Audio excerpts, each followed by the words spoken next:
Good afternoon. This is All India Radio, and I'm Meenoti Chatterjee with the Midday News.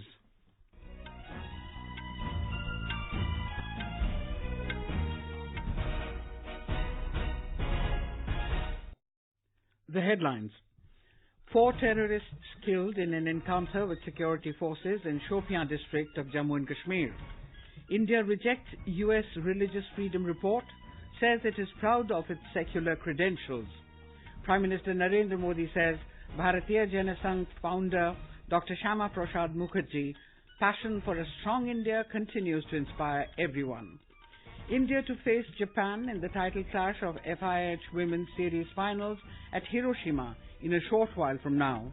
And in ICC Cricket World Cup, Pakistan to take on South Africa at Lord's.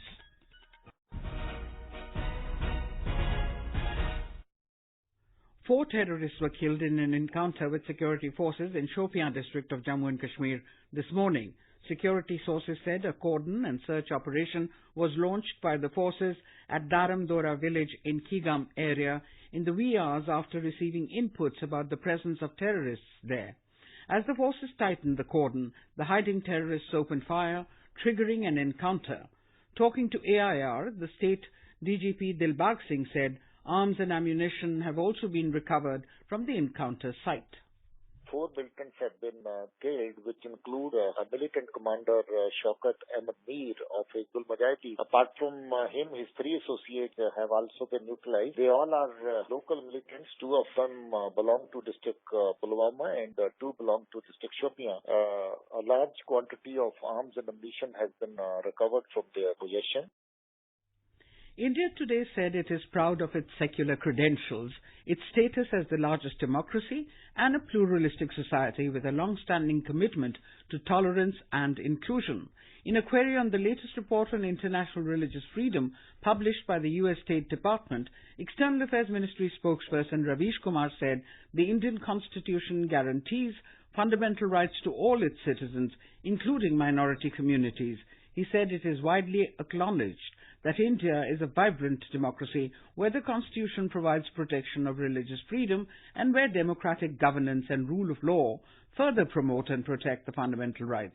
Mr. Kumar said India sees no locus standi for a foreign entity government to pronounce on the state of its citizens' constitutionally protected rights. In a statement yesterday, the BJP said the report shows clear bias against it and the Narendra Modi government. Party's media head and Rajya Sabha MP Anil Baluni said the basic presumption in the report that there is some grand design behind anti-minority violence is simply false. On the contrary, in most of such cases, these instances are carried out as a result of local disputes and by criminal mindsets. The death toll due to acute encephalitis syndrome (AES) in Muzaffarpur and adjoining areas has touched 171, with 7 more deaths reported in the last 24 hours. 4 deaths have been reported from Muzaffarpur, 2 from East Champaran and 1 from Begusarai in Bihar. 16 new cases of ailing children have been reported from Sri Krishna Medical College Hospital and Kejriwal Hospital. Altogether, 91 children are undergoing treatment in both hospitals. 3 of them are serious. Union Health Minister Dr Harshvardhan has reviewed the status of acute encephalitis syndrome (AES) cases of Bihar with senior officers of his ministry in New Delhi. Dr Harshvardhan said the central and state teams have finalized the site and design of 100-bedded pediatric intensive care unit at Muzaffarpur, which will be supported under a centrally sponsored scheme. He also said the multidisciplinary central team has been camping at Muzaffarpur for over a week now, and the patients are receiving round-the-clock clinical, diagnostic and drug support. Dr Harshvardhan is reviewing the AES cases on a daily basis with the health ministry officials. The government has developed a national strategic plan with the goal of ending tuberculosis, TB, by 2025.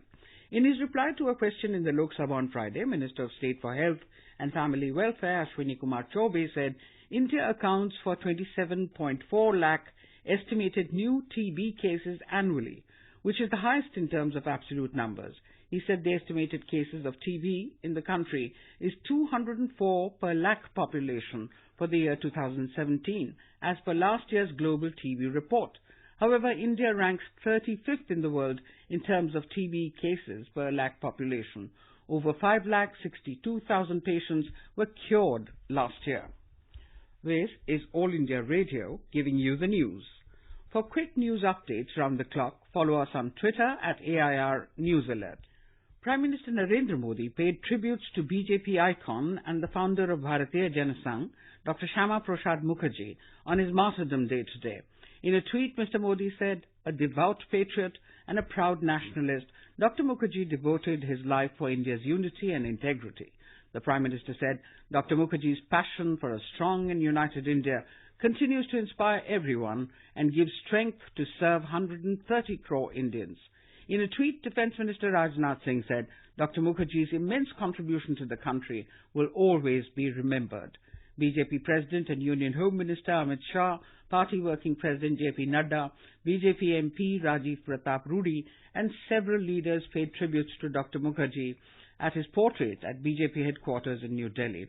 Mr. Nadda visited the Shahidi Park in the national capital and paid tributes to Dr. Mookerjee. Speaking on the occasion, Mr. Nadda said BJP workers are committed to follow the path and ideals of Dr. Mookerjee and appealed to the party workers to make the country a strong nation. Dr. Mookerjee had a nationalist ideology and he dedicated his life to make India a strong nation. His aim was to serve the country ardently. West Bengal is observing the death anniversary of Dr. Syama Prasad Mookerjee through various programs today. State BJP is observing the day as Balidan Divas. A special program has also been organized in Kolkata to discuss the role of Syama Prasad in the freedom movement. Blood donation camps have also been organized at different places to mark the day. The government has said the average rainfall in the country has not shown any significant decrease considering the data for the period from 1901 to 2017. It is also found that seasonal southwest monsoon rain has not shown any significant increasing or decreasing trend. Giving this information in a written reply in the Lok Sabha on Friday, Minister for Earth Sciences, Dr. Harshvardhan, however, said, "From the analysis of the past data of more than 100 years, it has been reported that all India rainfall has multi-decadal variability and currently it is in the dry epoch." In Bihar, 12 people have been killed and 7 injured due to thunderstorm and lightning in several parts of the state in the last 24 hours. Maximum deaths have been reported from Jammu and Banka. Chief Minister Nitish Kumar has announced an ex gratia of 4 lakh rupees each to the next of kin of those killed. Mr. Kumar has instructed free treatment to the injured. The Met Department has forecast more thunderstorm in the next 24 hours in several parts of the state. The Income Tax Department has ordered to confiscate Benami property of RJD Chief Lalu Prasad in Patna. The first appellate authority of the department has approved confiscation of property of 3.76 crore rupees belonging to Lalu Yadav and his family members. The property includes a 2-story building located near Patna Airport. IT sources said deposits in Patna-based Awami Bank would also be seized. 4 prisoners escaped from a jail in Neemach district of Madhya Pradesh today. Jailer R.P. Vasunai said preliminary investigation revealed that the prisoners cut the iron rod of the barrack and sneaked out of the prison compound after scaling the boundary wall with a rope.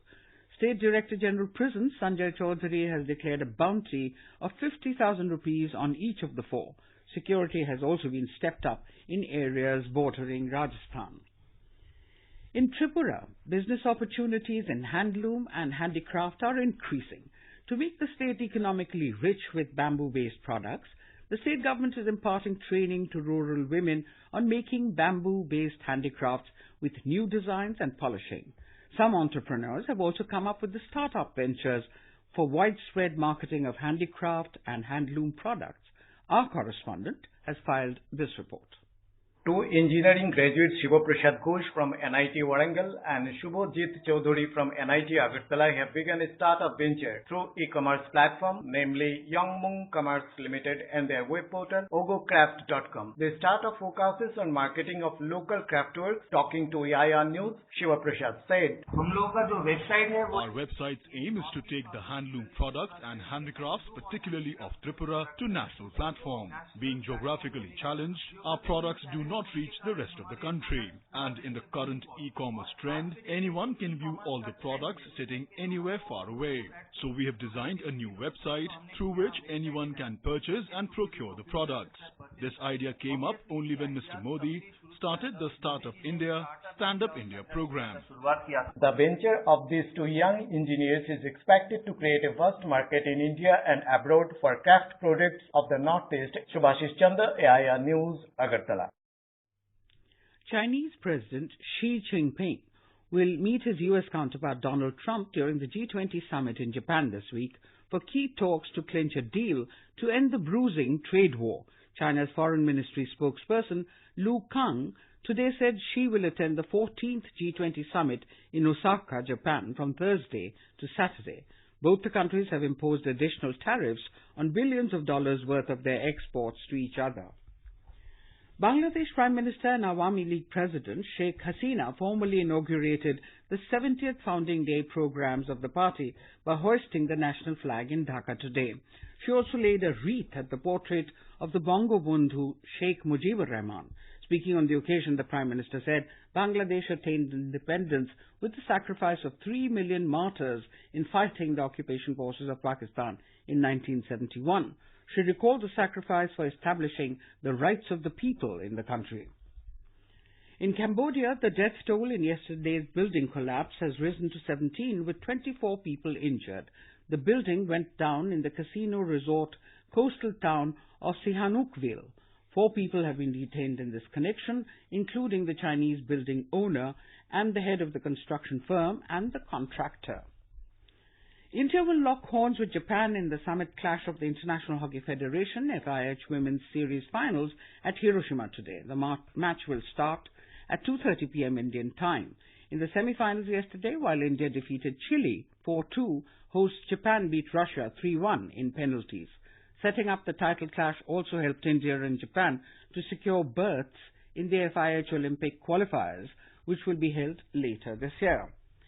In the ICC Cricket World Cup, Pakistan will take on South Africa at Lord's in London this afternoon.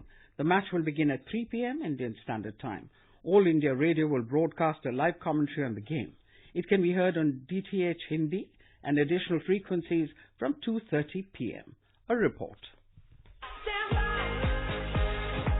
South Africa are all but out of the semi-final race as they have just 3 points from 6 games. They are 8th in the 10-team points table. Pakistan, who also have 3 points but from 5 matches, are 9th, and they still have a minute chance of making it to the knockout stage. They have to win their remaining 4 fixtures and hope that other results go in their favour. Light rain is expected at Lord's. The table is led by New Zealand, who have 11 points from 6 games. Defending champions Australia are second with 10 points from 6 matches. Team India, which registered a 11-run win over Afghanistan last night, are third with 9 points from 5 matches. Host England are fourth with 8 points from 6 games. With Sabi Hassan Khan, Anuja Bhardwajan, Sports Desk. In football, Germany and Norway have stormed into the quarterfinals of the Women's FIFA World Cup being held in France.